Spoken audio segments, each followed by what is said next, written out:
Suportado ng Department of Health ang mga panawagang gawin lamang sa 30 kilometers per hour ang speed limit sa mga lungsod upang makabawas sa mga aksidente sa kalsada. Sa road safety seminar na pinangungunahan ng DOH bago ang pagbabalik eskwela sa June 16, sinabi ni Secretary Ted Herbosa na ang road crashes ang pangunahing sanhi ng pagkasawi ng mga Pilipinong nasa edad na 5 hanggang 29 anyos. Ayon kay Herbosa, maraming bansa na ang nagpapatupad ng 30 km per hour speed limit gaya na lamang sa Amsterdam. Sa talaan ng DOH sa pangkalahatan, panglima ang road crash sa listahan ng sanhi ng mga pagkamatay sa Pilipinas. Ang unang apat ay mga sakit o ang cardiovascular diseases, cancer, diabetes at pneumonia. Sabi ni Herbosa, kung hindi may patutupad ang speed limit, baka manguna na ang road crash sa sanhi ng pagkasawi sa bansa.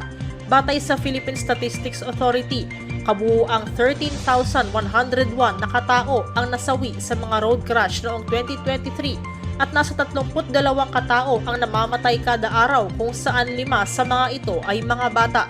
Dagdag pa ng Health Secretary, nasa 70% ng road crashes ngayon ay kinasasangkutan ng mga motorsiklo. Sa katunayan, ang 30 km per hour speed limit ng mungkahi ay sinimulan ng ipatupad sa Baguio City noong 1 linggo na ipinag-utos ni Mayor Benjamin Magalong.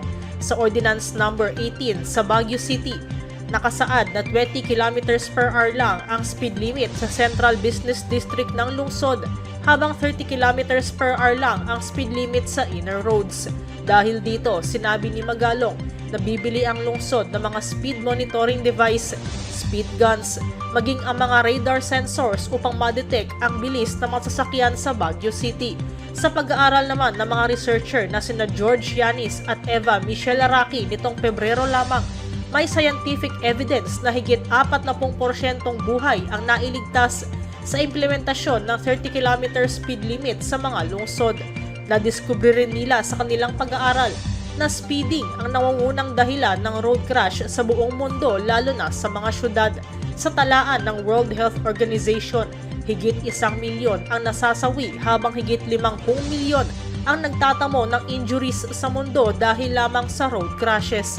Kaya ang ipinatutupad ng WHO na Global Plan for the Decade of Action for Road Safety 2021 to 2030 ay may layuning mabawasan ang mga nadidisgrasya sa kalsada ng 50% pagsapit ng 2030 at kabilang dito magpapatupad ng mga speed limit.